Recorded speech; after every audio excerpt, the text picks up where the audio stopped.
Hello दोस्तों, नमस्कार। कैसे आप लोग? मैं विष्णु कुमार अपने यूट्यूब चैनल के इस वीडियो पर आप सभी का हार्दिक स्वागत करता हूं। दोस्तों, आज के इस वीडियो के माध्यम से मैं आप लोगों को स्पर्शी चतुर्भुज के बारे में बताने वाला हूं। दोस्तों, आपके चतुर्भुज के प्रकार का सबसे लास्ट चतुर्भुज आपका स्पर्शी चतुर्भुज ही है। दोस्तों, चतुर्भुज के प्रकार में कुल जितने सारे चतुर्भुज है वो सारे के सारे दोस्तों मैंने आप लोगों को बिल्कुल अच्छे तरीके से बता दिया है। आपका जो लास्ट चतुर्भुज बच चुका था स्पर्शी चतुर्भुज, ये भी दोस्तों मैं आज की इस वीडियो के माध्यम से बिल्कुल सरल तरीके से क्लियर कर दूंगा। उसके बाद का जो आपका चतुर्भुज के प्रकार में कुल जितने सारे चतुर्भुज होंगे पूरे दोस्तों आपके क्लियर हो जाएंगे, समाप्त हो जाएंगे। दोस्तों, इस वीडियो को आप लोग बिल्कुल अच्छे तरीके से लास्ट टाइम तक देखते रहिएगा। इस वीडियो में मैं आप लोगों को बिल्कुल अच्छी तरीके से पूरे फुल कॉन्सेप्ट और बिल्कुल फुल दोस्तों आप लोगों को प्रमाण के साथ ये बताऊंगा कि आखिर जो स्पर्शी चतुर्भुज वास्तव में होती क्या है, स्पर्शी चतुर्भुज की परिभाषा क्या होती है, स्पर्शी चतुर्भुज को हम लोग किस प्रकार से परिभाषित कर सकते हैं, स्पर्शी चतुर्भुज में कौन कौन सी आकृतियां आती है, और साथ ही दोस्तों स्पर्शी चतुर्भुज से संबंधित कुल जितने सारे फैक्ट और इनकी विशेषताएं होंगे उन सबको दोस्तों मैं आज के इस वीडियो के माध्यम से आप लोगों को बिल्कुल सरल तरीके से बताने का प्रयास करूंगा।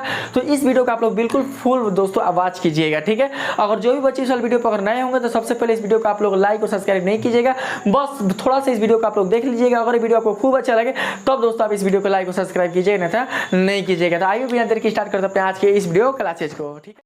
तो दोस्तों, हम लोग क्या करते हैं कि सबसे पहले स्पर्शी चतुर्भुज को समझने से पहले इससे संबंधित कुछ जो दोस्तों थोड़ा सा जो तथ्य है उसको जानने का प्रयास करेंगे, क्योंकि दोस्तों अगर आप उसे समझ जाते हैं तो स्पर्शी चतुर्भुज की परिभाषा को समझने में आपको कोई भी प्रॉब्लम नहीं होगी। तो जो मैं आप लोगों को बताने वाला हूं इसे दोस्तों आप लोग ध्यान से समझते रहिएगा।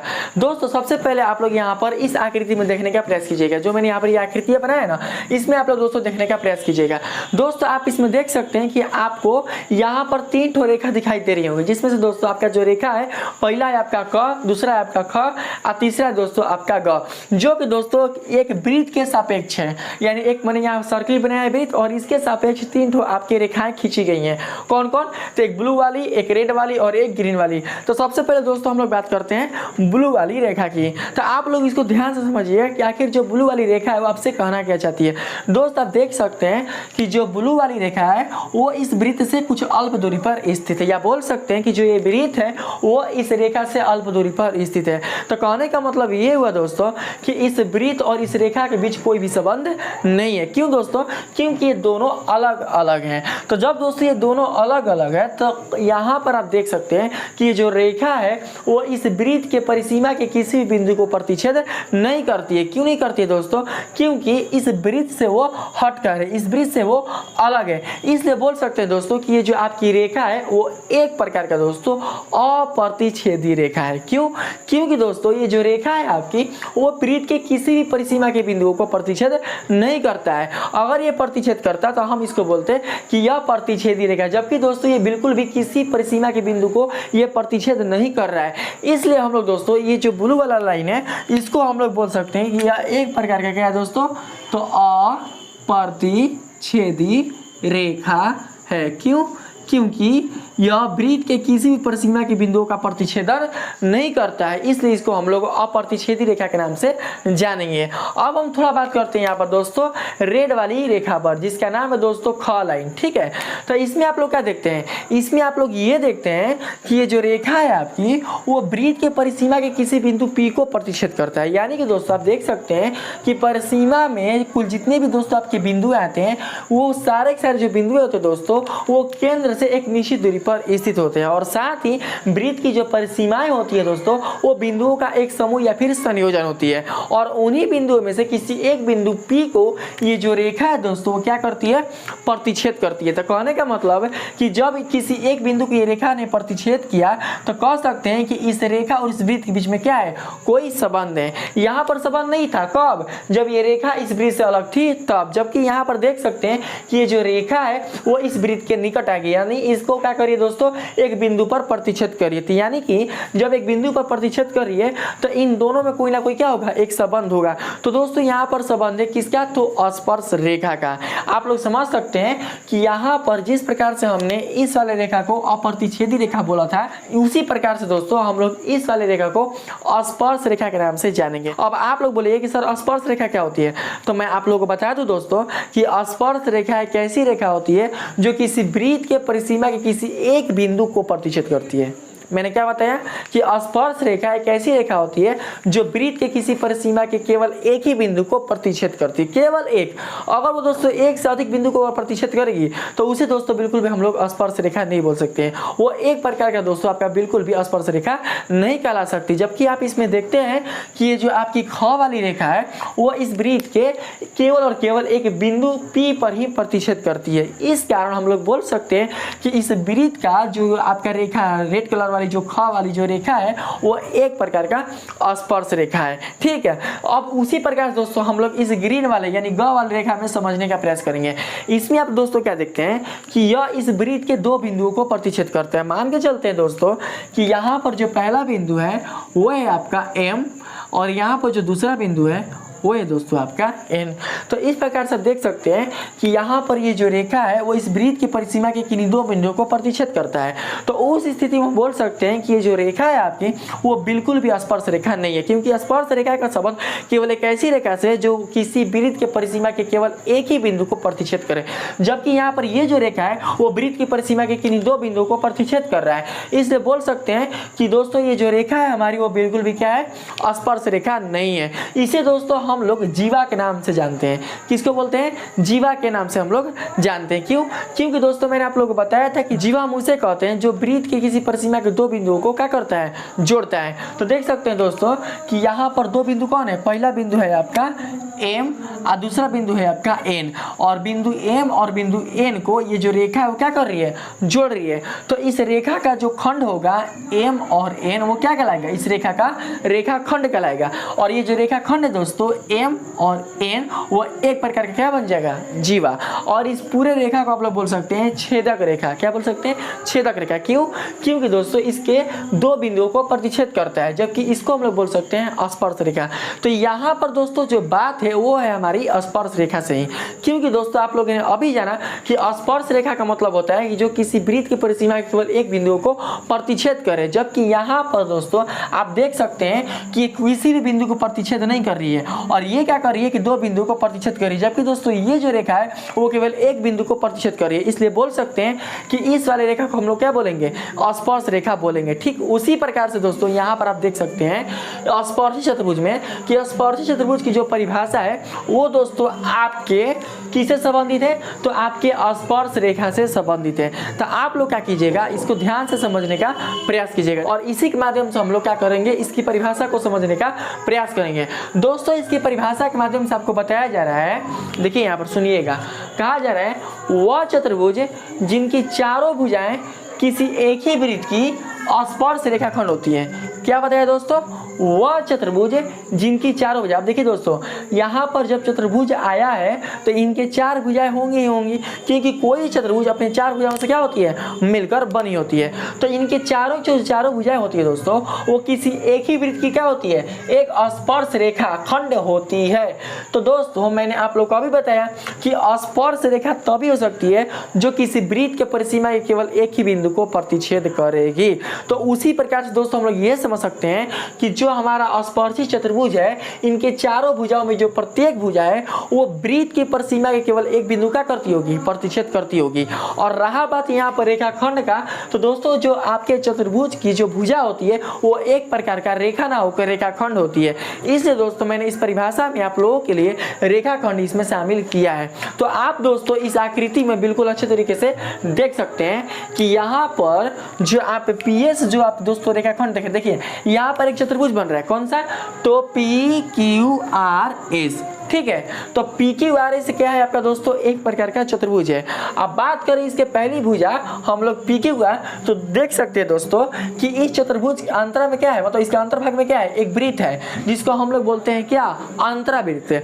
और इस अंतरावृत्त के परिसीमा के किसी बिंदु घ पर क्या करता है, ये प्रतिच्छेद करता है, कौन, PQ। यानी इनके चारों भुजाओं में से जो पहली भुजा PQ है वो क्या करती है, इस परिसीमा के किसी एक बिंदु को प्रतिच्छेद करती है, जिसके नाम है क्या, घ। दोस्तों ऐसा नहीं है कि बिल्कुल प्रतिच्छेद नहीं कर रही है जैसा कि ये ब्लू वाला लाइन करती थी, और ऐसा भी नहीं है दोस्तों कि ये इस परिसीमा के दो बिंदु को प्रतिच्छेद कर रही है। ये क्या कर रही है दोस्तों कि इस वृत्त के परिसीमा केवल एक बिंदु को प्रतिच्छेद कर रही है। उस स्थिति में हम बोल सकते हैं कि ये जो PQ आपका रेखाखंड है वो इस वृत्त के लिए एक प्रकार का स्पर्श रेखाखंड होगा। अगर ये रेखा रहता तो बोलते हैं इस वृत्त का क्या है, स्पर्श रेखा है, जबकि दोस्तों ये रेखा बिल्कुल भी नहीं है। उसी प्रकार से अगर आप यहाँ पर देखिएगा QR में, तो QR में दोस्तों आप देख सकते हैं कि जो QR भुजा है वो अपने अंतरावृत्त के परिसीमा के किसी बिंदु क्या करती है, ग को प्रतिच्छेद करती है। और ये जो बिंदु है दोस्तों वो आपका केवल और केवल एक है, यानी अद्वितीय है, यानी एक के अतिरिक्त बिल्कुल भी दूसरे बिंदु को यह प्रतिच्छेद नहीं कर रही है। तो उस स्थिति में बोल सकते हैं कि जो QR भुजा है आपकी वो भी क्या है, इस चतुर्भुज की एक प्रकार का स्पर्श रेखाखंड है। और साथ ही दोस्तों आप यहाँ पर देख सकते हैं RS में, तो RS में जो दोस्तों आपके RS भुजा है वो इस वृत्त की परिसीमा के किसी बिंदु ख को प्रतिच्छेद करती है, यानी एक ही बिंदु क्या करती है, प्रतिच्छेद करती है। तो एक बिंदु को प्रतिच्छेद करने का हम बोल सकते हैं कि जो हमारी RS भुजा है वो भी क्या है, एक प्रकार का स्पर्श रेखाखंड है। और इसी प्रकार से जो आपका PS भुजा है वो इस वृत्त की परिसीमा के किसी एक बिंदु क को प्रतिच्छेद करती है। इसलिए बोल सकते हैं कि अपने अंतरावृत्त यानी अपने एक ही वृत्त के लिए जो ये PS भुजा है वो एक प्रकार का स्पर्श रेखाखंड हुआ। तो इस प्रकार से दोस्तों देख सकते हैं कि इस चतुर्भुज की जो चारों भुजा है वो केवल एक ही वृत्त की क्या है, स्पर्श रेखाखंड है। क्या दोस्तों, स्पर्श रेखाखंड है। तो इस प्रकार के चतुर्भुज को हम लोग स्पर्शी चतुर्भुज के नाम से क्या करते हैं, जानते हैं। तो दोस्तों अगर आपको ऐसा चतुर्भुज कभी भी आपको दिखे तो हम लोग इस चतुर्भुज का नामकरण स्पर्शी चतुर्भुज के नाम से क्या करते हैं, संबोधित करते हैं। तो आप लोग समझ चुके होंगे दोस्तों कि जो स्पर्शी चतुर्भुज है वो वास्तव में होती क्या है। आइए अब हम लोग क्या करते हैं कि स्पर्शी चतुर्भुज से संबंधित कुल जितने सारे विशेषता हैं उनको 1 बाय 1 करके समझने का प्रयास करते हैं। तो सबसे पहले दोस्तों हम बात करते हैं विशेषता नंबर A में। तो विशेषता नंबर A में दोस्तों आपसे बताया जा रहा है यहाँ पर कि स्पर्शी चतुर्भुज की चारों भुजाएं अपने अंतःभाग में निर्मित वृत्त की परिसीमा के एक अद्वितीय बिंदु से स्पर्श करते हैं। क्या जाना आप लोगों ने, यहाँ पर दोस्तों आप लोग से बताया जा रहा है कि स्पर्शी चतुर्भुज की चारों भुजाएं अपने अंतःभाग यानी जो इनका आंतरिक जो भाग है ना उसमें जो वृत्त बन रहा है उस वृत्त की परिसीमा के एक अद्वितीय बिंदु से स्पर्श करते हैं। तो दोस्तों आप देख सकते हैं कि यहाँ पर जो आपकी QR भुजा है चतुर्भुज PQRS का, तो केवल क्या करता है, अद्वितीय बिंदु को प्रतिच्छेद करता है, यानी ग बिंदु को प्रतिच्छेद करता है। अगर आप सोचिएगा कि ये QR भुजा ग बिंदु के छोड़कर किसी और बिंदु को प्रतिच्छेद करते तो दोस्तों बिल्कुल वो प्रतिच्छेद नहीं कर सकती। यानी QR भुजा के लिए जो ग बिंदु है वृत्त की परिसीमा का वो एक प्रकार का अद्वितीय बिंदु है। और उस स्थिति में बोल सकते हैं दोस्तों कि जो आपका QR भुजा का ग बिंदु है वो एक प्रकार का अद्वितीय बिंदु है। उसी प्रकार से आपके जो RS भुजा है और जो आपके PS भुजा है उनका ख और क का होगा, अद्वितीय बिंदु होगा। तो आप लोग हमेशा याद रखिएगा दोस्तों, जो भी मतलब आपका स्पर्शी चतुर्भुज होगा उसके अंतरावृत्त की जो दोस्तों परिसीमा के जो बिंदुएं होंगे उन भुजाओं के लिए क्या होंगे, अद्वितीय होंगे। ठीक है, तो ये क्या था दोस्तों आपकी पहली विशेषता। अब हम बात करते हैं दूसरे नंबर विशेषता में। तो दूसरे नंबर विशेषता आपसे कहा जा रहा है स्पर्शी चतुर्भुज के प्रत्येक भुजा का अद्वितीय बिंदु वृत्त की परिसीमा का स्पर्श बिंदु कहलाता है। तो देखिए दोस्तों सबसे पहले हम लोग क्या करते हैं, स्पर्श बिंदु को समझते हैं। तो देखिए हम स्पर्श बिंदु उसी बिंदु को बोलते हैं कि जिस बिंदु से होकर कोई स्पर्श रेखा गुजरती है। हमने क्या बताया कि स्पर्श बिंदु हम उसी बिंदु को बोलेंगे जिस बिंदु से होकर कोई स्पर्श रेखा गुजरती है। जबकि आपको पता है कि स्पर्श रेखा केवल किसी वृत्त की परिसीमा केवल एक ही बिंदु से होकर गुजरेगी। तो जिस बिंदु से होकर वो गुजरती है दोस्तों वही बिंदु आपका स्पर्श बिंदु के रूप में जाना जाता है। तो यहाँ पर आप देख सकते हैं कि जो रेखा है वो इस वृत्त के P बिंदु से होकर गुजरती है, इसलिए जो ये P बिंदु है आपका वो एक प्रकार का क्या कहलाएगा दोस्तों, तो स्पर्श बिंदु कहलाएगा।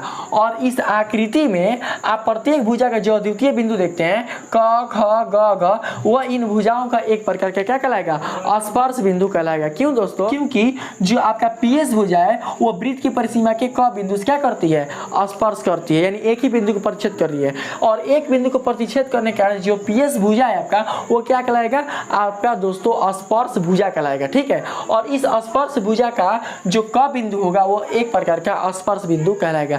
इसीलिए हम लोग दोस्तों बोल सकते हैं कि स्पर्शी चतुर्भुज के प्रत्येक भुजा का द्वितीय बिंदु वृत्त की परिसीमा का क्या कहलाता है, एक दोस्तों स्पर्श बिंदु कहलाता है। तो इस प्रकार से आपका जो बी नंबर का विशेषता है वो भी खत्म हो चुका है। बात करते हैं हम लोग सी नंबर में। तो सी नंबर विशेषता आपसे कहा जा रहा है इस चतुर्भुज के प्रत्येक शीर्ष से उनके स्पर्श बिंदु तक जोड़ने वाले रेखाखंडों की लंबाई समान माप की होती है। दोस्तों यहाँ पर कुल जितने सारे आप दोस्तों विशेषताएं देख रहे हैं, इन विशेषताओं को दोस्तों आपकी किताब में भी नहीं बताया जाता है। यदि आप सोचिएगा कि हम स्पर्शी चतुर्भुज को ले लें और उसके साथ हम इन विशेषताओं को देख लें, तो दोस्तों आपको ये विशेषताएं एक साथ बिल्कुल भी नहीं मिल सकती। इर्द गिर्द आपको मिल जाएंगे, लेकिन एक साथ स्पर्शी चतुर्भुज से संबंधित ये विशेषताएं नहीं मिल सकते हैं। मैं दोस्तों काफी मतलब दोस्तों प्रैक्टिकल कर काफी सोच समझकर काफी इसके बारे में दोस्तों जानकर तब दोस्तों मैं इनके विशेषताओं को आपके सामने लेकर आता हूं, ताकि जितना मेहनत मैं करता हूं उतना मेहनत आपको ना करना पड़े, आप आराम से क्या कर सके, इस चीज को अपने बुद्धिमत्ता के अनुसार आप समझ सके, ठीक है। तो जो अगला विशेषता है इसे आप लोग ध्यान से समझिएगा, ठीक है। इसमें बस यही आपसे क्या कर रहा है कि इस चतुर्भुज के प्रत्येक शीर्ष है, तो देख सकते हैं दोस्तों कि यहाँ पर जो हमने चतुर्भुज लिया है कौन, पी क्यू आर एस, इनका प्रत्येक शीर्ष क्या होगा, पी क्यू आर एस होगा, ठीक है। तो यहाँ पर बोला है कि प्रत्येक शीर्ष से उनके स्पर्श बिंदुओं तक जोड़ने वाले रेखाखंडों की लंबाई समान माप की होती है। तो देखिए हम यहाँ पर सबसे पहले बात करते हैं दोस्तों यहाँ पर आर शीर्ष का। ये जो आर शीर्ष है ना आपका आर शीर्ष, तो इस आर शीर्ष के लिए आपके स्पर्श बिंदु कौन कौन होंगे बताइए। ये जो आर शीर्ष है ना, तो आर शीर्ष से स्पर्श बिंदु तक कौन कौन मतलब रेखाखंड आपको मिलेंगे। तो देखिए दोस्तों आर शीर्ष से आपको स्पर्श बिंदु दो ठो मिलते हैं। एक मिलता है दोस्तों आपका ग, यहाँ पर देख सकते हैं, एक मिलता है यहाँ पर ग, एक मिलता है आपको ख। और ये दोनों क्या है दोस्तों, वो एक प्रकार का स्पर्श बिंदु है। और इस स्पर्श बिंदु से आपके जो रेखाखंड है कौन कौन, यहाँ पर आर ग, और यहाँ पर दोस्तों है आर ख, है ना। तो यहाँ पर क्या है आर ग, ये वाला क्या है दोस्तों आर ख।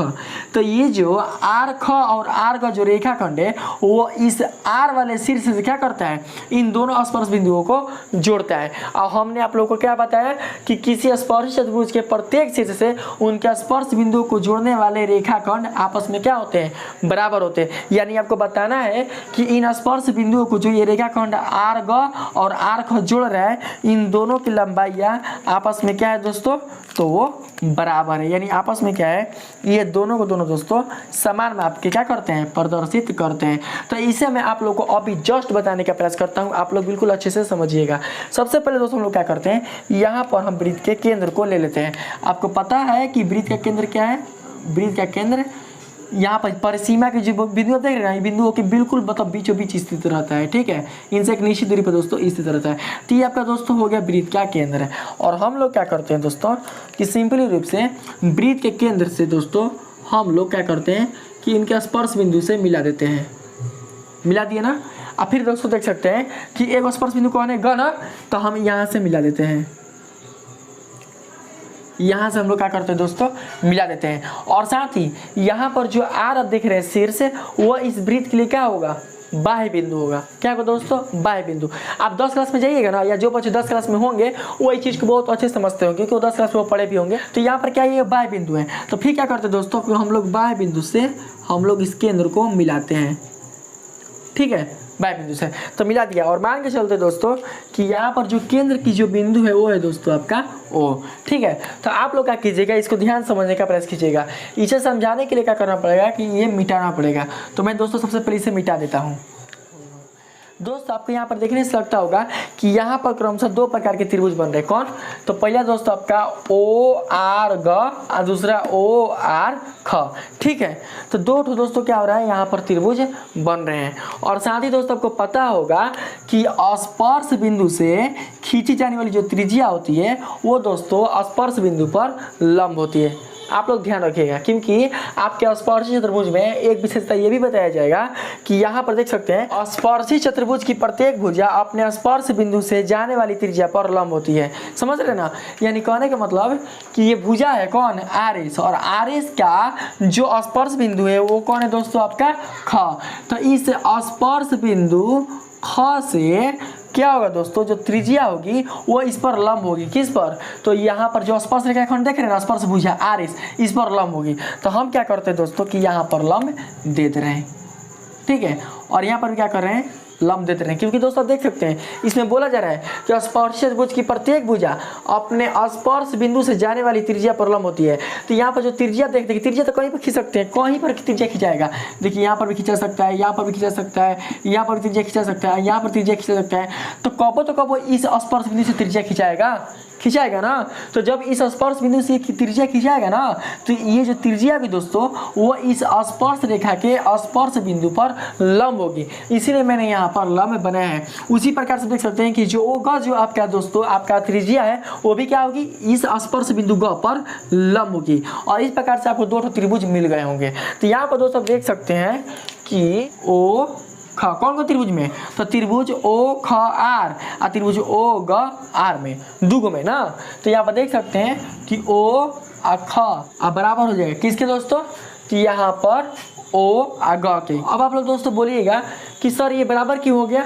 तो दोस्तों आप लोग को पता भी होगा या अगर नहीं होगा तो मैं आप लोग को बता देना चाहता हूँ कि दोस्तों एक ही वृत्त की जो त्रिज्याएं होती है वो क्रमशः आपस में बराबर होती है। तो दोस्तों यहाँ पर जो ओ ग जो ओ ख है वो क्या अलग अलग वृत्त की त्रिज्या है, नहीं ना, एक ही वृत्त की त्रिज्या है, इसी वृत्त की त्रिज्या है, इसीलिए इन दोनों की जो माप होगी वो आपस में क्या होगी, बराबर होगी। और साथ ही दोस्तों आप लोग देख सकते हैं यहाँ पर कोण ओ ख आर बराबर कोण ओ ग आर इक्वल टू कितना हो जाएगा दोस्तों, 90 डिग्री। क्यों, क्योंकि यहाँ पर भी 90 डिग्री बन रहा है और यहाँ पर भी 90 डिग्री बन रहा है। और साथ ही दोस्तों आप देख सकते हैं कि जो ओ आर है ये दोनों त्रिभुजों में क्या है, उभयनिष्ठ है, यानी ओ आर बराबर ओ आर क्या है, दोनों त्रिभुजों में उभयनिष्ठ है। तो इस प्रकार से दोस्तों हम लोग बोल सकते हैं कि जो दोनों त्रिभुज है कौन सा, तो त्रिभुज ओ ख आर सर्वांगसम हो जाएगा त्रिभुज ओ ग आर के। तो किसे दोस्तों, तो एस ए एस सर्वांगसमता के नियम से ये दोनों त्रिभुज क्या हो गए, सर्वांगसम। जब दोस्तों दोनों त्रिभुज आपके सर्वांगसम हो चुके हैं तो इस प्रकार से दोस्तों सीपीसीटी के नियमानुसार हम बोल सकते हैं कि ये जो दोस्तों दोनों भुजाएं त्रिभुज के कौन कौन, आर ख और आर ग। पहला आर ख और दूसरा कौन है, आर ग, आपस में क्या हो जाएंगे, बराबर हो जाएंगे। तो किससे, तो सीपीसीटी के नियम से, ठीक है। तो इस प्रकार से दोस्तों आप समझ सकते हैं कि स्पर्शी चतुर्भुज के प्रत्येक शीर्ष से उनके स्पर्श बिंदु तक जोड़ने वाला जो रेखाखंड है, कौन रेखाखंड है भैया, तो एक रेखाखंड है आर ग, एक रेखाखंड है आर ख, ये दोनों आपस में क्या होते हैं, बराबर होते हैं। क्यों होते हैं मैंने आप लोग को प्रूव करके यहाँ पर बिल्कुल अच्छे तरीके से बता चुका है, ठीक है। अब हम बात करते हैं दोस्तों इसके अगले वाले विशेषता में। यहाँ पर कहा जा रहा है कि स्पर्शी चतुर्भुज की प्रत्येक भुजा अपने स्पर्श बिंदु से जाने वाली त्रिज्या पर लंब होती है। यही आपको दोस्तों क्या करना है, सिद्ध करना है। तो कैसे, अब मैं आप लोग को सिद्ध करके बताता हूँ, ऐसा नहीं कि मैंने केवल बता दिया और वीडियोस में चला गया। आप लोग को मैं यहाँ पर प्रमाणित भी करूंगा कि आखिर यह है तो कैसे है, बस आप लोग इसे ध्यान से समझते रहिएगा। तो इसके दोस्तों आपको इस वाली आकृति की सहायता लेनी पड़ेगी, किसकी, इस वाली आकृति की, इसलिए मैंने ऑलरेडी पहले ही आकृति बना दिया है, ठीक। तो दोस्तों आप देख सकते हैं कि इस वृत्त में 2 आपको स्पर्श रेखा दिखाई दे रहे हैं, ठीक ना। पहला ए बी स्पर्श रेखा और दूसरा सी डी स्पर्श रेखा। क्यों, क्योंकि जो ए बी स्पर्श रेखा है वो इस वृत्त के किसी एक बिंदु एम को प्रतिच्छेद कर रही है, और ये जो आपकी सी डी रेखा है वो इस वृत्त के किसी स्पर्श बिंदु एन को प्रतिच्छेद कर रही है। इसलिए बोल सकते हैं कि जो सी डी आपकी जो रेखा है वो एक प्रकार का स्पर्श रेखा है, ठीक है। तो दोस्तों हम लोग क्या करते हैं, यहाँ पर मान लेते हैं कि यहाँ पर एम और एन को जोड़ने वाली जो जीवा है वो है दोस्तों इस वृत्त का व्यास। क्योंकि मैंने बताया था ना कि वृत्त की जो भी जीवाएं वृत्त के केंद्र से होकर गुजरती है वही जीवा उस वृत्त का क्या कहलाती है, व्यास कहलाती है। तो दोस्तों हमने क्या किया कि यहाँ पर मान लिया, ठीक है, इसको हम मान लेते हैं ओ बिंदु। कौन सा बिंदु मान लेते हैं, ओ बिंदु मान लेते हैं। तो देख सकते हैं यहाँ पर एम एन आपका क्या हो गया, व्यास, और ओ एम और ओ एन क्या होगा, इस वृत्त की त्रिज्या। और देख सकते हैं ये दोनों के दोनों जो रेखा है वो एक प्रकार का स्पर्श रेखा है। तो दोस्तों अब आप लोग पूछिएगा कि सर आपने यहाँ पर व्यास क्यों माना, तो दोस्तों इसके पीछे भी एक कारण है। मैंने दोस्तों यहाँ पर व्यास इसलिए माना क्योंकि ये जो ए बी रेखा है और जो सी डी रेखा है ये दोनों एक दूसरे के समानांतर हो जाए। जितने भी आप चीज़ दोस्तों प्रूफ कीजिएगा वो किसी न किसी एक दूसरे प्रमेय की सहायता प्रकार क्या होंगे, एक दूसरे से मतलब प्रूफ हो पाएंगे, यानी प्रमाणित हो पाएंगे। तो इसको जब हमको प्रमाणित करना है, स्पर्शी चतुर्भुज की प्रत्येक भुजा अपने स्पर्श बिंदु से जाने वाली त्रिज्या पलम होती है, तो इसको इसी स्पर्शी चतुर्भुज से संबंधित किसी प्रमेय की सहायता से हमको क्या करना होगा, इसको सिद्ध करना होगा। तो दोस्तों मैं आप लोगों को बता दूं कि किसी भी वृत्त के व्यास के दोनों सिरों से खींची जाने वाली जो स्पर्श रेखाएं होती हैं वो आपस में समानांतर होती हैं। क्या बताया मैंने कि किसी भी वृत्त के व्यास के दोनों सिरों से खींची जाने वाली जो स्पर्श रेखाएं होती हैं वो आपस में समानांतर होती हैं। ठीक है दोस्तों, तो यहाँ पर देख सकते हैं कि एक व्यास आपका है कौन सा, एम और इनके दो सिरा हैं, पहला है आपका एम सिरा और दूसरा है आपका एन सिरा, है ना। तो इस एम सिरा से ए को कौन स्पर्श रेखा जा रहा है, ए बी, और इस एन सिरा से कौन सा आपका स्पर्श रेखा जा रहा है, तो सी डी। तो इस प्रकार से हम बोल सकते हैं कि जो ए बी रेखा है वो सी डी रेखा के समानांतर होगा। क्यों होगा, क्योंकि मैंने आप लोग को अभी बताया कि किसी वृत्त के व्यास के दोनों सिरों से गुजरने वाली स्पर्श रेखाएं परस्पर समानांतर होती है। और इसीलिए दोस्तों हमने विशेषता में भी यहाँ पर बताने का प्रयास किया है कि स्पर्शी चतुर्भुज के अंतरावृत्त के किसी व्यास के सिरों पर से गुजरने वाली भुजाएं परस्पर समानांतर होती हैं। यानी इस स्पर्शी चतुर्भुज के लिए क्या किया है, यहाँ पर मैंने परिभाषा आप लोगों को बताने का प्रयास किया है कि स्पर्शी चतुर्भुज के अंतर यानी अंदर में उसके जो वृत्त बनेंगे उसके किसी व्यास के सिरों पर से गुजरने वाली भुजाएं क्या होंगे, परस्पर समानांतर होंगे। ठीक है, तो यहाँ पर भुजा समानांतर होंगे और यहाँ पर रेखा है तो रेखा भी क्या हो जाएंगे आपस में समानांतर। तो दोस्तों हम क्या करते हैं, एक छोटा सा यहाँ पर रचना करते हैं यहाँ पर। ठीक है, मान लेते हैं दोस्तों इस रचना में कि यहाँ पर जो आपकी त्रिज्या है, यहाँ पर एक दोस्तों हम त्रिज्या ले लेते हैं। ठीक है, इस त्रिज्या का नाम हो जाएगा ओपी। ये जो आपकी ओपी त्रिज्या है वो क्या है दोस्तों, आपके ए बी रेखा के समानांतर है। यानी मान के चलते हैं कि ओपी समानांतर ए बी। और साथ ही दोस्तों आप लोग जानते हैं कि जो ए बी रेखा है वो किसके समानांतर है, तो सी डी रेखा के समानांतर है, जैसा कि मैंने आप लोगों को बताया। तो जब दोस्तों ओपी समानांतर है ए बी के और ए बी समानांतर है सी डी के, तो क्या नहीं हो सकता है ओपी समानांतर सी डी के। आप लोगों ने 9th क्लास में प्रमेय पढ़ा होगा, एक ही रेखा के समानांतर रेखाएं भी क्या होती है, आपस में परस्पर समानांतर होती हैं। तो इसलिए हो सकता है कि जो ओपी होगा वो किसके समानांतर होगा, सी डी के समानांतर हो जाएगा। और साथ ही दोस्त आप लोग ये भी जानते हैं कि जब दो रेखाएं परस्पर समानांतर होती है तो इनके एक ही ओर बनने वाले अंतःकोणों की मापों का जो योग होगा वो 180 डिग्री के बराबर होगा। तो दोस्तों इसके एक ही ओर कौन कौन कोण बनेंगे, देखिए इसके एक ही ओर एक यहाँ पर ये वाला कोण बनेगा और एक दोस्तों यहाँ पर ये वाला कोण बनेगा। ठीक है, क्यों, क्योंकि ए बी समानांतर है सी डी के। और साथ ही आप देख सकते हैं कि जो ओपी त्रिज्या है वो ए बी के क्या है, समानांतर है। तो दोस्तों इस वाले और इस वाले के एक ही ओर बनने वाले अंतःकोणों का जो योग होगा वो कितना होगा, तो 180 डिग्री होगा। यानी इन दोनों का जो योग होगा कितना होगा दोस्तों, 180 डिग्री। तो इसको हम लोग क्या करते हैं, समझते हैं। इसे मैं मिटाकर आपको समझाता हूँ। देखिए दोस्तों लिख सकते हैं हम लोग कोण ए एम ओ प्लस कौन हो जाएगा, देखिए पी ओ एम, या बोल सकते हैं एम ओ पी लिख दीजिए, बराबर कितना होगा 180 डिग्री। क्यों दोस्तों, क्योंकि आपका ए बी समानांतर है किसके, तो पी ओ के। तो हो जाएगा एक ही और कांता के अंतर कोण से क्या होगा, ये दोनों का जो कोणों का योग होगा 180 डिग्री हो जाएगा। उसी प्रकार से दोस्तों देख सकते हैं कि ओपी समानांतर किसके, सी डी के, तो इनके एक ही ओर बनने वाला अंतःकोणों का जो योग होगा वो कितना होगा, तो 180 डिग्री। तो लिख सकते हैं हम लोग ऐसे, यहाँ पर देखिए तो दोस्तों कोण सी एन ओ प्लस कितना हो जाएगा दोस्तों, कोण एन ओ पी बराबर कितना होगा 180 डिग्री। तो क्यों, क्योंकि दोस्तों आपका सी डी समानांतर किसके है, पी ओ के, हो जाएगा ना।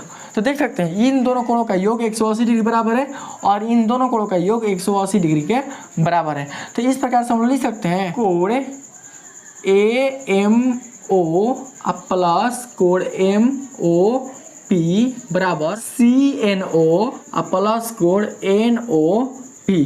कहने का मतलब कि ये हो जाएगा कोण एम प्लस कोण ओ बराबर ये हो जाएगा कोण एन प्लस कोण ओ, है ना। यानी मेरा हमको बीचों से मतलब है, ये से मतलब है, तो इसलिए हमने यहाँ पर लिख दिया कि कोण एम प्लस कितना हो जाएगा, कोण ओ बराबर कोण एम प्लस कितना हो जाएगा, कोण ओ। तो यहाँ पर दोस्तों आप देख सकते हैं कि जो कोण ओ है और यहाँ पर जो कोण ओ है वो दोनों समान चिन्ह वाले हैं, इसलिए इन दोनों का करेंगे हम लोग कटा देंगे। तो यहाँ पर क्या होगा कि जो कोण एम होगा दोस्तों वो कोण एन के बराबर हो जाएगा। यानी जो कोण एम है वो किसके बराबर हो जाएगा, कोण एन के बराबर हो जाएगा, होगा ना। अब क्या करते हैं यहाँ पर हम लोग लिखते हैं कोण ए एम एन, तो लिख सकते हैं कोण AMN प्लस फिर क्या लिख सकते हैं दोस्तों, यहाँ पर देखिए कोण CNM बराबर 180 डिग्री। क्यों? क्योंकि AB समानांतर CD है। तो दोस्तों इसको हम लोग ऐसे लिख सकते हैं कोण M प्लस कोण N, क्योंकि हमको बीच से मतलब है, बीच से समझाने के लिए बता रहा हूँ मैं आप लोग को। तो कोण M प्लस कोण N बराबर कितना हो जाएगा 180 डिग्री। हो गया दोस्तों। अब आप लोग देखिए ध्यान से, यहाँ पर क्या था, यहाँ पर कि कोण M जो था कोण N के बराबर था ना।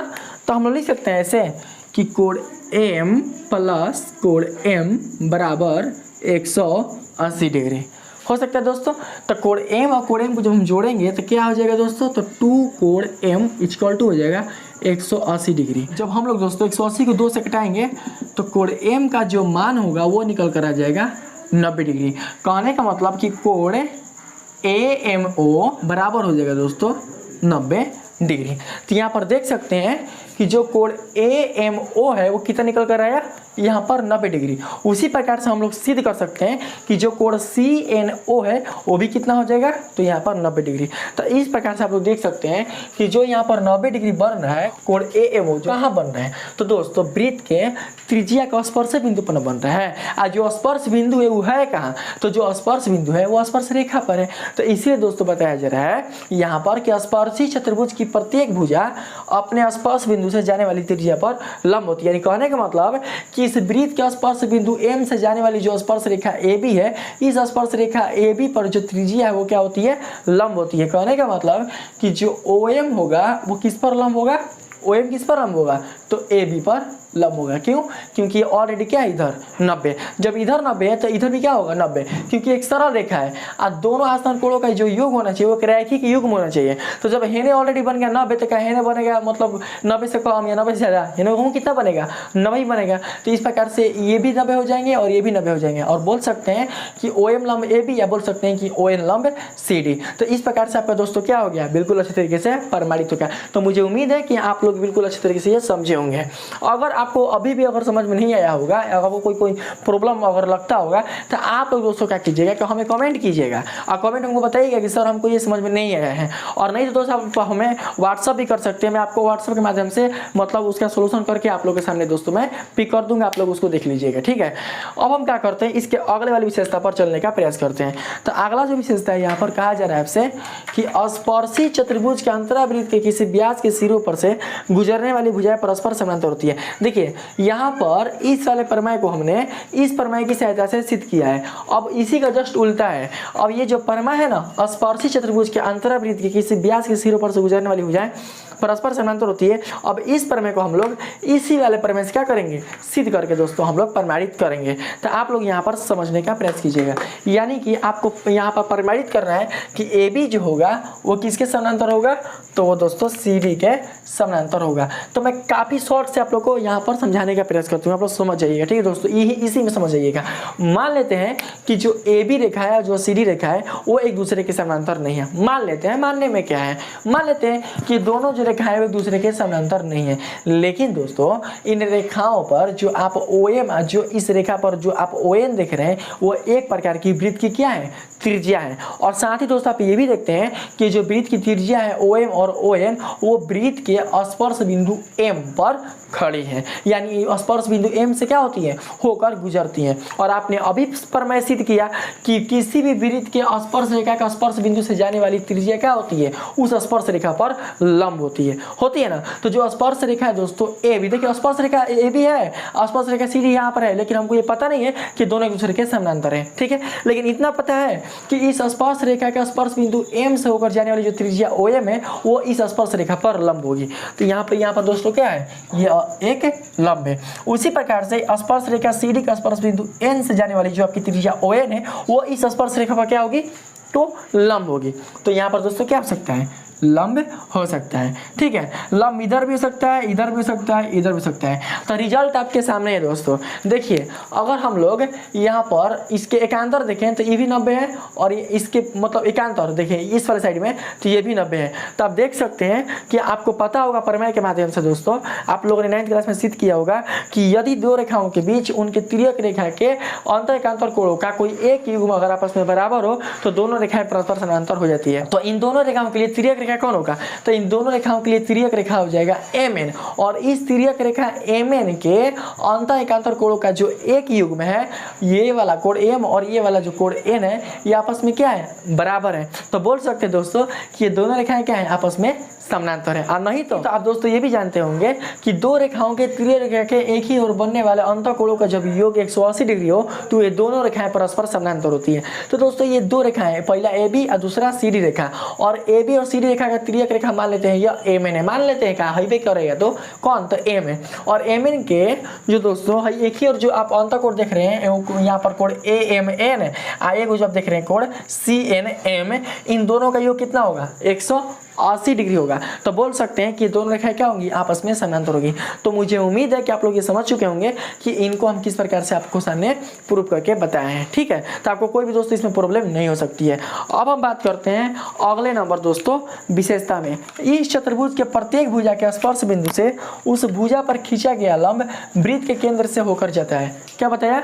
इस चतुर्भुज के प्रत्येक भुजा, तो 4 भुजा है ना यहाँ पर, तो प्रत्येक भुजा के स्पर्श बिंदु से उस भुजा पर खींचा गया लंब वृत्त के केंद्र से होकर जाता है। कहने का मतलब ये है कि अगर आपने एक भुजा क्यूआर लिया है ना, और इस क्यूआर के स्पर्श बिंदु अगर ग से कोई अगर आप लंब खींचिएगा ना, तो ये जो लंब होगा वो दोस्तों आपके केंद्र से ही क्या होगा? वृत्त के जो केंद्र है उस वृत्त के केंद्र से क्या होगा? गुजर कर जाएगा। तो इसे भी मैं आपके सामने बिल्कुल अच्छी तरीके से प्रूफ करके दिखाता हूँ, इसे मिटाकर। ठीक है दोस्तों, यहाँ पर देखिए, जब त्रिज्या होगी स्पर्श बिंदु पर, इसके दोनों ओर क्या बनेंगे? दोनों ओर दोस्तों समकोण बनेंगे ना, आपको ऑलरेडी पता है, दोनों ओर समकोण यानी कि 90 डिग्री बनेंगे।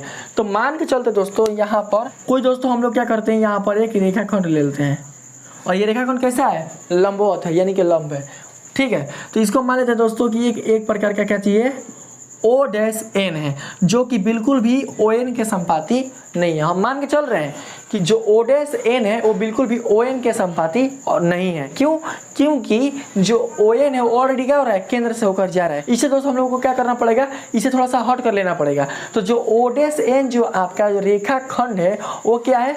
इसके बिल्कुल भी संपाती नहीं है। और साथ ही साथ O-ND का जो कोण होना चाहिए वो कैसा होना चाहिए? समकोण होना चाहिए, यानी कि 90 डिग्री होना चाहिए। तो दोस्तों आप यहाँ पर देख सकते हैं कि जो कोण OND है वो कितना है दोस्तों? 90 डिग्री हो गया ना, 90 डिग्री। और यहाँ पर दोस्तों आप देख सकते हैं कि कोण OND जो है वो बड़ा होगा। क्या होगा? बड़ा होगा। किससे? तो कोण O-ND से। अब आप लोग बोलिएगा कि सर आपको कैसे पता कि यहाँ पर जो OND होगा वो कोण O-ND से बड़ा होगा? तो दोस्तों सिंपल सी समझने वाली बात है। देखिए आप ध्यान समझिएगा, यहाँ पर कोण OND का संपूर्ण कोण कैसा बन रहा है? यहाँ तक 90 बन रहा है, 90 संपूर्ण कितना बन रहा है? 90 डिग्री। और यहाँ पर जो O-ND का जो कोण बन रहा है वो मतलब ज़्यादा कितना बन रहा है? तो ज़्यादा से ज़्यादा दोस्तों आप देख सकते हैं इसका कोण यहीं तक ना बन रहा है, यहीं तक ना। बताइए, O-ND का कोण 90 है और O-ND का कोण क्या है? यहाँ पर इतना ही है। कहने का मतलब कि इसका 90 कब होगा? जब यह जो भुजा है वो थोड़ा सा और उधर जाएगा तब होगा। यानी कहने का मतलब दोस्तों कि यहाँ पर कोण O-ND के बीच का जो कोण बन रहा है वो 90 ना होकर 90 से छोटा बन रहा है। और हमने क्या किया था? पहले माना था, हमने पहले ये मानकर चला था कि यहाँ पर जो O-ND जो है वो एक प्रकार का समकोण है, जबकि दोस्तों यहाँ पर समकोण बिल्कुल भी नहीं आ रहा है। समकोण आने के लिए क्या करना पड़ेगा? समकोण आने के लिए क्या करना पड़ेगा? बताइए। समकोण आने के लिए कोण OND के बराबर होना पड़ेगा। तो बराबर कैसे होगा? देखिए ध्यान से समझते रहिएगा। यदि कोण O-ND में अगर हम लोग हाई वाला जोड़ दें ONO एकदम ध्यान समझिएगा। जरा भी दोस्तों आप लोग वीडियो को थोड़ा सा मिस कीजिएगा ना तो आपको कॉन्सेप्ट मतलब समझ में नहीं आएगा। फिर से दोस्तों आपको वीडियो को पीछे करके देखना पड़ेगा। ठीक है, तो हमने क्या किया कि O-ND जो है वो कोण OND से क्या है? छोटा है। तो हमें इसके बराबरी में करना है। क्यों? क्योंकि इसका जो कोण बन रहा है वो 90 से कम बन रहा है और हमको लंबवत लेना है। लंबवत लेना है, खींचा गया लंब लेना है। तो हम क्या करते हैं, लंब लेने के लिए कोण ओ डैश एन डी में कोण ओ एन ओ डैश को डाल देते हैं। तो जब दोस्तों हम डाल देंगे ना तो बड़ा का हट के क्या हो जाएगा, बराबर हो जाएगा। मतलब तराजू के दो पलड़ों में है ना, तराजू के दो पलड़े हैं, एक पलड़े में कोण ओ एन डी है और एक पलड़े में कोण ओ डैश एन डी था। तो मतलब इसका पलड़ा क्या था, काफी मतलब भारी था इसके पलड़े से। और जब हमने ओ डैश एन डी में जब हमने कोण ओ एन ओ डैश डाल दिया तो दोनों का पलड़ा क्या हो गया, आपस में बराबर हो गया। तो जब दोनों का पलड़ा आपस में बराबर हो गया तो ये दोनों के दोनों कोण क्या होंगे, एक प्रकार के 90 होंगे। क्यों, क्योंकि दोस्तों जब कोण ओ एन डी आपका 90 डिग्री है तो यहाँ पर जो दोस्तों कोण O dash N D plus कोण ओ एन ओ डैश का जो योग होगा वो 90 डिग्री नहीं होगा। बताइए, जब इन दोनों कोणों का योग 90 डिग्री होगा तो यहाँ पर जो ओ डैश एन जो आपने रेखाखंड लिया है वो ऑटोमेटिकली क्या करेगा कि यहाँ से हटकर वो डायरेक्ट क्या करेगा दोस्तों, यहाँ पर आ जाएगा, मतलब इसके संपाती हो जाएगा।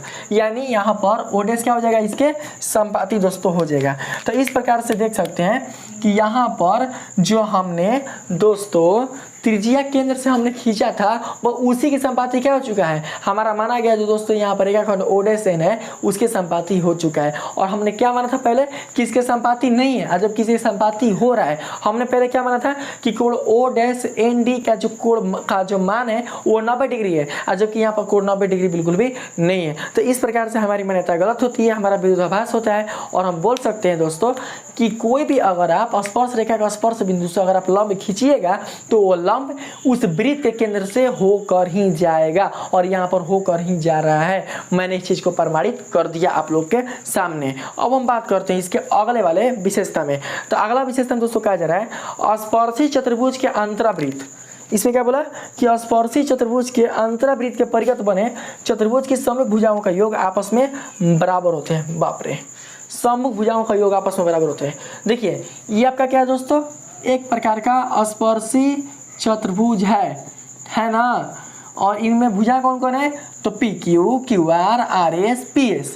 अब बोला क्या चाहिए कि अंतरावृत्त के परिगत बने चतुर्भुज की सम्मुख भुजाएं। तो देखिए सम्मुख भुजा कौन कौन हो सकते हैं, देखिए यहाँ पर पी क्यू का सम्मुख होगा आर एस और क्यू आर का सम्मुख हो जाएगा पी एस। अब बोला क्या चाहिए दोस्तों कि सम्मुख भुजाओं का योग आपस में बराबर होते हैं। कहने का मतलब है कि दोस्तों पी क्यू, देखिए पी क्यू का सम्मुख कौन है, आर एस ना।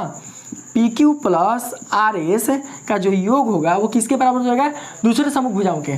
तो दूसरा सम्मुख भुजा कौन है, तो पी एस प्लस कौन हो जाएगा, तो क्यू आर, है ना। इतना क्या करना है आपको, प्रूफ करके दिखाना है। तो आप लोग इसको ध्यान से समझिएगा। आपने अभी जाना कि इस चतुर्भुज के प्रत्येक शीर्ष से उनका स्पर्श बिंदु तक खींचा जाने वाला जो रेखाखंड है वे आपस में क्या होते हैं, बराबर होते हैं। क्यों, क्योंकि वो एक प्रकार के दोस्तों स्पर्श रेखाखंड होते हैं। और दोस्तों बाह्य बिंदु से वृत्त के स्पर्श बिंदु पर खींचे जाने वाले जो स्पर्श रेखाखंड होते हैं उनकी लंबाई आपस में क्या होती है, बराबर होती है। ठीक है, तो आप लोग इसको ऐसे समझिएगा, प्रत्येक शीर्ष से समझिएगा। ठीक है, सबसे पहले बात करते हैं पी शीर्ष का।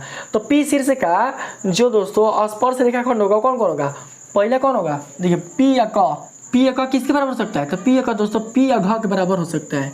अब दूसरा शीर्ष लेते हैं कौन, क्यू। क्यू ना, तो देखिए क्यू में कौन कौन आएगा, एगो क्यू ग, एगो क्यू घ। तो आर के देखिए, आर के कौन कौन मतलब आपको स्पर्श रेखाखंड हो जाएंगे। तो देखिए दोस्तों एक हो जाएगा आर ग, अब बराबर किसके हो जाएगा, आर ख के। फिर देखिए अब लेते हैं चौथा शीर्ष एस। तो एस के कौन मतलब यहाँ पर हो सकते हैं स्पर्श रेखाखंड, तो एगो एस क बराबर किसका हो जाएगा, एस ख। ठीक है, अगर आपको प्रॉब्लम होगा ना क ख प में तो आप एम एन ओ पी भी क्या कर सकते हैं, मान सकते हैं, है ना। आप मान लीजिएगा एम एन ओ पी, मैंने क ख वाले चला है इसीलिए हम यहाँ पर वही में नाम लिख रहे हैं। आप क्या करते हैं दोस्तों कि हाई देखिए एल एच एस है, हाई क्या चाहिए, आर एच एस है। तो हम क्या करते हैं कि एल एच एस और आर एच एस रफ दोनों को हम लोग जोड़ देते हैं। ठीक है, तो जोड़ेंगे तो क्या जुटेगा, देखिए यहाँ पर ध्यान से। अब दोस्तों यहाँ पर देखिए ध्यान से, पी का और यहाँ पर क्यू का, पी का क्यू का, देखिए पी का और क्यू का तो नहीं होगा। तो पी का के साथ दोस्तों आप किसको रख सकते हैं, देखिए ये भुजा कैसे बनेगा, ये पूरा भुजा कैसे बनेगा, पी का के साथ हमको यहाँ पर जोड़ना पड़ेगा एस का। तो इसमें कहीं एस का है ना, इसका है ना, इसका। तो क्या करते हैं दोस्तों हम लोग यहाँ पर एस का को जोड़ देते हैं, यानी पी का के साथ हम लोग क्या करते हैं, एस का को रख लेते हैं। अब प्लस, अब देखिए क्यू का आर का तो लिख लेते हैं यहाँ पर। फिर देखिए आगे दोस्तों, अब यहाँ पर देखिए पी घ है ना, तो पी घ कहाँ पर है, पी घ। तो पूरा पी क्यू भुजा लेने के लिए हमको क्या करना पड़ेगा, पी घ में क्यू घ जोड़ना पड़ेगा। तो पी घ के साथ क्यू घ है ना यहाँ पर क्यू घ, तो लिख लेंगे। अब फिर प्लस में देखिए आर ख एस ख कहाँ पर भैया, तो आर ख एस ख कहाँ किलो, आर ख एस ख। अब देखिए दोस्तों यहाँ पर ध्यान से पी क और एस का टोटल कितना हो जाएगा, पी एस। अब फिर देखिए यहाँ पर दोस्तों प्लस यहाँ पर रख दीजिए क्यू ग और आर ग, क्यू ग कहाँ है, क्यू ग। तो दोस्तों क्यू ग और यहाँ पर आर ग, तो टोटल कितना हो जाएगा, क्यू आर। तो लिख सकते हैं यहाँ पर क्यू आर आप बराबर पी घ क्यू घ, पी घ कहाँ पर है, तो पी घ और फिर यहाँ पर क्यू घ, तो टोटल कितना हो जाएगा, पी क्यू। और फिर उसके बाद दोस्तों आप देखिए यहाँ पर ध्यान से प्लस आर ख, आर ख कहाँ है, तो आर ख, तो ये है आर ख। और फिर एस ख, तो टोटल कितना हो जाएगा, आर एस, होगा ना आर एस। तो यहाँ पर लिख सकते हैं आर एस, अर्थात कहने का मतलब देख सकते हैं कि P Q plus R S, यानी P Q plus R S का जो योग है वो P S plus Q R के बराबर, यानी P S plus Q R के बराबर हो चुका। तो इस प्रकार से दोस्तों आप लोग देख सकते हैं कि मैंने इस वाले दोस्तों जो विशेषता है उसको भी मैंने आप लोग को सिद्ध करके बताया कि आखिर इनके समूह भुजाओं का योग आपस में बराबर होते हैं तो क्यों होते हैं। ठीक है, अब देखिए दोस्तों यहाँ पर एस नंबर आपसे कहा जा रहा है यदि इनके समूह भुजाओं का कोई एक युग्म समानांतर हो तो इनके आसन शीर्षों से अपने अंतरावृत्त के केंद्र को मिलाने वाले रेखाखंड के कारण बनने वाला केंद्रीय कोण एक समकोण होता है। यानी कहने का मतलब दोस्तों इसमें आपसे कहा जा रहा है कि यदि कोई स्पर्शी चतुर्भुज ऐसा मिले जिनके समूह भुजाओं में से कोई भी एक भी युग्म की भुजा आपस में समानांतर होती है तो इनके आसन शीर्षों को केंद्र से मिलाने वाले रेखाखंड के कारण बनने वाला जो केंद्रीय कोण की माप होती है वो एक प्रकार का दोस्तों समकोण होती है। तो इसे दोस्तों आप लोग यहाँ पर समझने का प्रयास कीजिएगा। दोस्तों यहाँ पर मैंने जो आकृति लिया है वो एक प्रकार का दोस्तों वर्ग है, हालांकि स्पर्शी चतुर्भुज है लेकिन दोस्तों ये जो चतुर्भुज है आपका वो एक प्रकार का वर्ग है। और आप सभी जानते हैं कि वर्ग की जो समूह भुजा होती है वो आपस में समानांतर होती है। तो दोस्तों मान के चलते हैं कि हम एक युग्म की भुजा ले लेते हैं ए बी का सी डी के समानांतर। तो जब दोस्तों हम लोग ए बी का सी डी के समानांतर लेंगे तो इनके आसन शीर्ष कौन कौन मिल सकते हैं, तो दोस्तों इनके आसन शीर्ष मिल सकते हैं एक बी और एक मिल सकता है सी। तो क्या करते हैं कि इन आसन शीर्षों से हम लोग दोस्तों इनके केंद्र को जोड़ते हैं, जो इनके अंतरावृत्त का जो केंद्र है ना उसी से हम लोग तो क्या करते हैं दोस्तों इसको जोड़ते हैं। तो जब दोस्तों इसको हम लोग ऐसे जोड़ देंगे, ऐसे यहाँ पर जोड़ देंगे तो इनका जो केंद्रीय कोण है कौन, ये वाला, तो यहाँ जो कोण अंतरित होगा ना वो किनके कारण, तो ओसी और ओबी रेखाखंड के कारण। तो जो यहाँ पर कोण अंतरित होगा वो कितना अंतरित होगा, वो 90 डिग्री। यही दोस्तों इसमें आपसे कहा जा रहा है। तो कैसे, तो आप लोग समझते रहिएगा दोस्तों। मैं यहाँ बहुत शॉर्ट से आप लोग को बताने का प्रयास कर रहा हूँ, आप लोग ध्यान से इसको दोस्तों समझिए। देखिए अगर दोस्तों हम लोग यहाँ पर जो केंद्र बिंदु ओ आप देख रहे हैं, अगर इस केंद्र बिंदु ओ को अगर दोस्तों हम लोग इसके स्पर्शी बिंदु एफ से अगर हम लोग मिला दें तो यहाँ पर जो ओ एफ है वो क्या हो जाएगी, इसी वृत्त की त्रिज्या हो जाएगी। और साथ ही साथ दोस्तों आप देख सकते हैं कि जो ओ जी और जो ओ ई है वो भी दोनों क्या है, इसी वृत्त की त्रिज्या है। और साथ ही आप देख सकते हैं कि जो ए बी है जो सी डी भुजा है एक दूसरे के समानांतर होगी। क्यों, क्योंकि दोस्तों ये जो भुजाएं हैं वो एक प्रकार के दोस्तों आपके इस वृत्त के व्यास के दोनों सिरों के स्पर्श बिंदु से होकर गुजर रही है, इसीलिए ए बी और सी डी क्या हो सकती है, आपस में समानांतर हो सकती है। आप ऐसे भी क्या कर सकते हैं, इसको अच्छी तरीके से समझ सकते हैं। यहाँ पर दोस्तों जो जीसी और जो सीएफ है ये दोस्तों आपके बाह्य बिंदु वृत्त के सी की स्पर्श रेखाखंड है। और आप सभी जानते हैं कि बाह्य बिंदु से इनके स्पर्श बिंदु पर खींचे जाने वाले जो स्पर्श रेखाखंड होते हैं ये दोनों आपस में क्या होते हैं, बराबर होते हैं। तो यहाँ पर जो जीसी की माप होगी वो सीएफ की माप की बराबर हो जाएगी। और साथ ही आप जानते हैं कि जो ओजी है और जो यहाँ पर ओएफ है वो एक ही वृत्त की क्या है, त्रिज्या है। तो एक ही वृत्त की त्रिज्या होने के कारण ये दोनों आपस में क्या हो जाएंगे, बराबर हो जाएंगे। और दोस्तों आप देख सकते हैं कि जो ओसी है वो दोनों में उभयनिष्ठ है। तो लिख सकते हैं ओसी बराबर क्या, ओसी। क्यों, क्योंकि जो ओसी है वो दोनों त्रिभुजों में क्या है, उभयनिष्ठ है। तो इसलिए दोस्तों हम लोग बोल सकते हैं कि जो यहाँ पर त्रिभुज अगर बन रहा है ओ जी सी सर्वांगसम हो जाएगा किसके, तो त्रिभुज दोस्तों आपके सी ओ एफ के। और जब ये दोनों त्रिभुज सर्वांगसम हो जाएंगे तो उस स्थिति में दोस्तों आप देख सकते हैं कि यहाँ पर जो कोण बनेगा, देखिए यहाँ पर हम क्या करते हैं दोस्तों, कोण मान लेते हैं कि दोस्तों यहाँ पर कोण बन रहा है एक, यहाँ बन रहा है 2, यहाँ बन रहा है 3 और दोस्तों यहाँ पर कोण बन रहा है 4। तो इन दोनों त्रिभुजों में दोस्तों जो कोण 1 है वो कोण 2 के क्या हो जाएगा, बराबर हो जाएगा। किससे, तो सीपीसीटी के नियमानुसार। इस चीज को आप लोग समझ सकते हैं। उसी प्रकार से दोस्तों अगर हम लोग इस दोनों त्रिभुजों में देखें कौन कौन, तो एक त्रिभुज है दोस्तों कौन सा आपका, तो BOE, ठीक है, और दूसरा त्रिभुज हो जाएगा दोस्तों आपका BOF, हो सकता है ना दूसरा त्रिभुज है। तो इन दोनों त्रिभुजों में आप देख सकते हैं दोस्तों कि इसमें भी क्या है कि आपके OE जो है वो OF के बराबर है। क्यों, क्योंकि OE और OF एक ही वृत्त की त्रिज्या है, ये दोनों आपस में बराबर हो जाएंगे। और यहाँ पर देख सकते हैं कि जो B भुजा है त्रिभुज BOE की वो बराबर हो जाएगी दोस्तों त्रिभुज BOF के BF भुजा के, क्योंकि दोस्तों जो BA भुजा है वो इस वृत्त के बाह्य बिंदु में उपस्थित जो आपका B बिंदु है वो एक स्पर्श रेखाखंड है और ये दोनों को दोनों स्पर्श रेखाखंड बराबर हो जाएंगे। और उस स्थिति में दोस्तों हम लोग बोल सकते हैं कि ये दोनों त्रिभुज भी क्या होंगे, आपस में सर्वांगसम। और जब ये दोनों त्रिभुज आपस में सर्वांगसम होंगे तो दोस्तों जो कोण 3 होगा वो क्या हो जाएगा, कोण 4 के बराबर। और साथ ही दोस्तों देख सकते हैं कि इस चतुर्भुज के अंतरावृत्त में जो आपकी जी जो यहाँ पर जीवा है वो इस वृत्त का क्या है, तो व्यास है। और ये दोस्तों जो व्यास है वो क्या है, एक प्रकार का सरल रेखा है। और आप सभी जानते हैं कि सरल रेखा पर बनने वाला जो टोटल कोण होता है वो होता है दोस्तों 180 डिग्री, यानी टोटल कोण कितना होगा, 180 डिग्री। तो सबको हम लोग ऐड करेंगे, कोण 1 प्लस कोण 2 प्लस कोण 3 प्लस कोण 4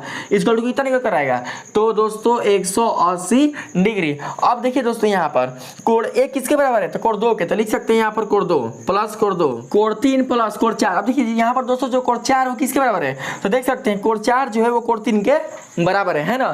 तो कोण 4 की जगह पर लिख सकते हैं कोण 3 इक्वल टू कितना हो जाएगा, 180 डिग्री। कोण 2 को दोस्तों 2 को है ना, तो लिख सकते हैं 2 कोण 2 प्लस कोण 3 को 2 को है, तो लिख सकते हैं 2 कोण 3 इक्वल टू कितना हो जाएगा, 180 डिग्री। तो दोस्तों यहाँ पर दोनों में जो 2 है उसको कॉमन निकाल लेते हैं, तो कितना हो जाएगा, कोण 2 प्लस कोण 3 इक्वल टू कितना हो जाएगा, 180 डिग्री। 180 डिग्री को 2 से कटा देंगे तो कितना बार कट जाएगा दोस्तों, तो 90 बार में। तो यहाँ पर हो जाएगा कोण 2 प्लस कोण 3 इक्वल टू कितना हो जाएगा, 180 डिग्री। समझ रहे हैं ध्यान से। तो अब आप लोग ये देखिए कि जो कोण 2 है जो कोण 3 ये दोनों का जोड़ कहाँ पर है, तो देख सकते हैं दोस्तों कि कोण 2 और कोण 3 दोनों का जोड़ कहाँ पर है, तो दोस्तों यहाँ पर है, देख सकते हैं ना, यहाँ पर। आइए जो आपका क्षेत्र है वो कहाँ से कहाँ तक है, तो BOC, यानी कहने का मतलब कि जब कोण 2 और कोण 3 को अगर आप जोड़ दीजिएगा तो आपको पूरा कोण मिल जाएगा, कोण BOC। आप टोटल जो आपका कोण है BOC वो किसके बराबर है, तो दोस्तों वो आपके 90 डिग्री के बराबर है। यानी गलती से यहाँ पर 180 लिखा गया है, आप यहाँ पर 90 डिग्री लिख लीजिएगा, ठीक है, यानी 90 डिग्री क्या हो जाएगा दोस्तों, बराबर। तो यही चीज यहाँ पर आपसे कहा जा रहा है, ठीक। अब हम दोस्तों यहाँ पर बात करते हैं आई नंबर में। तो देख सकते हैं आई नंबर आपसे कहा जा रहा है इनके प्रत्येक शीर्ष पर, क्या बताया है, इनके प्रत्येक शीर्ष पर बना कोण स्पर्श बिंदुओं को मिलाने वाले रेखाखंड द्वारा केंद्र पर अंतरित कोण का संपूरक होता है। संपूरक यानी 180 डिग्री। तो दोस्तों आप यहाँ पर ध्यान समझने की कोशिश कीजिएगा, बोल रहा है इनके प्रत्येक शीर्ष पर बना कोण स्पर्श बिंदुओं को मिलाने वाले।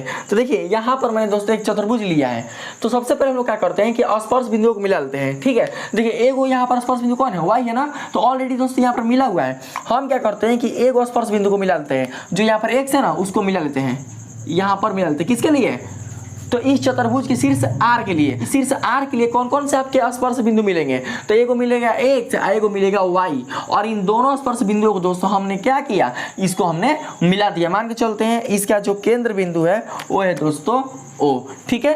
क्या बताया है कि शीर्ष पर बना कोण स्पर्श बिंदुओं को मिलाने वाले। तो यहाँ पर जो कोण बनेगा ना, देखिए यही वाला कोण आप बोल रहे हैं, शीर्ष पर बना कोण, यहाँ पर जो कोण बन रहा है। और फिर क्या बोला कि स्पर्श बिंदु को मिलाने वाले रेखाखंड द्वारा, तो स्पर्श बिंदु को मिलाइए। स्पर्श बिंदु दोस्तों हम लोग मिलाते हैं तो कुछ इस प्रकार से मिलता है, इस प्रकार से, ठीक है। हमने इन स्पर्श बिंदुओं को मिला दिया। तो स्पर्श बिंदुओं को मिलाने वाले रेखाखंड द्वारा केंद्र पर अंतरित कोण, यहाँ पर जो कोण अंतरित होगा यही ना केंद्र है वृत्त का, ये वाला, तो केंद्र पर अंतरित कोण का संपूरक होता है। कहने का मतलब कि जब आप कोण R को कोण O में अगर आप ऐड कीजिएगा ना तो इन दोनों का योग कितना होना चाहिए, 180 डिग्री। आप सभी जानते हैं दोस्तों कि जिन दो कोणों की माप 180 डिग्री बराबर हो जाती है तो उन दोनों कोणों को एक दूसरे के संपूरक कहा जाता है। तो यहाँ पर दोस्तों हमको ये देखना होगा कि जो कोण R है और यहाँ पर जो दोस्तों कोण बन रहा है XOY, इनका जो योग है वो 180 डिग्री आता है कि नहीं आता है। तो मैं आप लोग को अभी दोस्तों इस चीज को समझाकर आपको सामने प्रूफ करता हूँ, ठीक है। तो दोस्तों यहाँ पर आप लोग देख सकते हैं कि यहाँ पर हमारा क्या हो सकता है, लंब हो सकता है ना। देखिए यहाँ पर पूरा क्या हो सकता है, लंब हो सकता है, 90 डिग्री हो सकता है ना, और यहाँ पर भी क्या हो सकता है 90 डिग्री, क्योंकि ये स्पर्श बिंदु है और इस स्पर्श बिंदु पर OI क्या है, त्रिज्या है, और यहाँ पर ये स्पर्श बिंदु है x, और इस स्पर्श बिंदु x पर त्रिज्या है कौन, तो OX। तो दोस्तों इसको हम लोग क्या कर सकते हैं, ऐसे लिख सकते हैं, मान के चलते हैं हाई कोण हो गया 1, हाई कोण हो गया 2, हाई कोण हो गया 3, और हाई कोण हो गया 4। ध्यान से समझते रहिएगा आप लोग, ठीक है दोस्तों। अब हम क्या करते हैं कि इन चारों को जोड़ते हैं। तो दोस्तों अगर आप ध्यान से देखें तो यहाँ पर एक चतुर्भुज बन रहा है, देखिए XRYO बन रहा है ना, XRYO। और आप सभी जानते हैं कि किसी भी चतुर्भुज के अंतःकोणों के मापों का कुल योग कितना होता है, 360 डिग्री। तो क्या करते हैं दोस्तों, सिंपली हम इसको चारों कोणों को जोड़ देते हैं, तो हो जाएगा कोण 1 प्लस कोण 2 प्लस कोण 3 प्लस कोण 4 इक्वल टू 360 डिग्री, ठीक है। अब देखिए दोस्तों कोण 1 प्लस, अब देखिए कोण 2 कितना है, कोण 2 है दोस्तों 90 डिग्री, क्योंकि दोस्तों स्पर्श बिंदु पर त्रिज्या का चाहिए, लंब होती है, तो लिख सकते हैं यहाँ पर 90 डिग्री प्लस कोण 3 प्लस कोण 4 क्या है दोस्तों, तो 90 डिग्री, क्योंकि दोस्तों यहाँ पर स्पर्श बिंदु y है और इस y पर त्रिज्या क्या चाहिए, OY लंब है, तो लिख सकते हैं यहाँ पर हम लोग 90 डिग्री इक्वल टू हो जाएगा 360 डिग्री। तो 90 दोनों को ऐड कर देंगे तो हो जाएगा कोण 1 प्लस कोण 3 प्लस 90 कितना हो जाएगा 180 डिग्री इक्वल टू हो जाएगा 360 डिग्री। तो कोण 1 प्लस कोण 3 इक्वल टू हो जाएगा 360 डिग्री माइनस 180 डिग्री। तो इसलिए दोस्तों हम यहाँ पर लिख सकते हैं कोण 1 प्लस कोण 3, 360 में से 180 जाएगा तो कितना बचेगा 180 डिग्री। अब देखिए कोण 1 कितना है, कोण 1, तो दोस्तों देख सकते हैं कोण 1 है XOY, तो लिख सकते हैं कोण XOY प्लस कोण 3 कितना है, तो दोस्तों जो कोण 3 है कितना है XRY, तो लिख सकते हैं कोण XRY बराबर कितना, तो 180 डिग्री। यानी इन दोनों कोणों का जो योग है वो क्या है, एक प्रकार का समपूरक कोण यानी 180 डिग्री है। तो इसी चीज को यहाँ पर समझाया जा रहा है आपको कि इनके प्रत्येक शीर्ष पर बना कोण, यानी ये दोस्तों जो गुण है वो केवल 8 शीर्षों के लिए सत्य नहीं है, इस चतुर्भुज के P के लिए भी सत्य होगा, Q के लिए भी सत्य होगा और S के लिए भी सत्य होगा, क्योंकि PQS इसी चतुर्भुज के क्या है, शीर्ष है। तो इसीलिए यहाँ पर कहा जा रहा है कि प्रत्येक शीर्ष पर बना कोण स्पर्श बिंदुओं को मिलाने वाले रेखाखंड द्वारा केंद्र पर अंतरित कोण का संपूरक होता है। तो इस प्रकार से दोस्तों आपके कुल जितने भी विशेषताएं थे वो सारे के सारे आपके बिल्कुल फुल प्रमाण के साथ क्लियर हो चुके हैं। अब देखिए दोस्तों इससे संबंधित 2 विशेषता और है, तो मैंने दोस्तों इस वीडियो में बताना उससे उचित नहीं समझा, क्योंकि दोस्तों ये दोनों जो विशेषता है अगर अब इस वीडियो में अगर इसको कितना भी दोस्तों कंप्रेस के साथ अगर मैं सिद्ध करूं तो ये वीडियो दोस्तों काफी लंबी हो जाएगी और लंबी दोस्तों हो भी चुकी है।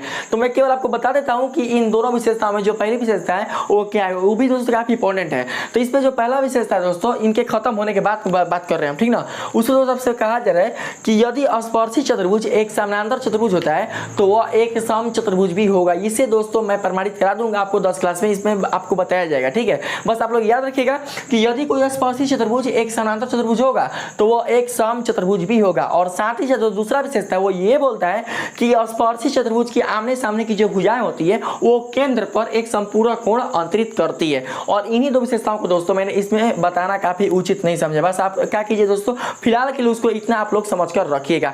इस प्रकार से दोस्तों आपके इस वीडियो में बताए गए कुल जितने भी स्पर्शी चतुर्भुज से संबंधित जो तथ्य हैं वो पूरे क्लियर हो चुके हैं। मुझे उम्मीद है कि मेरे इस वीडियो के माध्यम से आपको काफी दोस्तों सफलता मिली होगी स्पर्शी चतुर्भुज को लेकर, ठीक है दोस्तों। तो अगर आपको ये वीडियो काफी अच्छी लगी, इस वीडियो के माध्यम से आप लोगों ने दोस्तों बहुत सारा कुछ सीखा होगा, तो प्लीज दोस्तों इस वीडियो को लाइक कीजिएगा, सब्सक्राइब कीजिएगा और पसंद है तो अपने दोस्तों में भी शेयर कीजिएगा। आज के लिए इतना ही, मिलते हैं नेक्स्ट वीडियो में, तब तक के लिए धन्यवाद।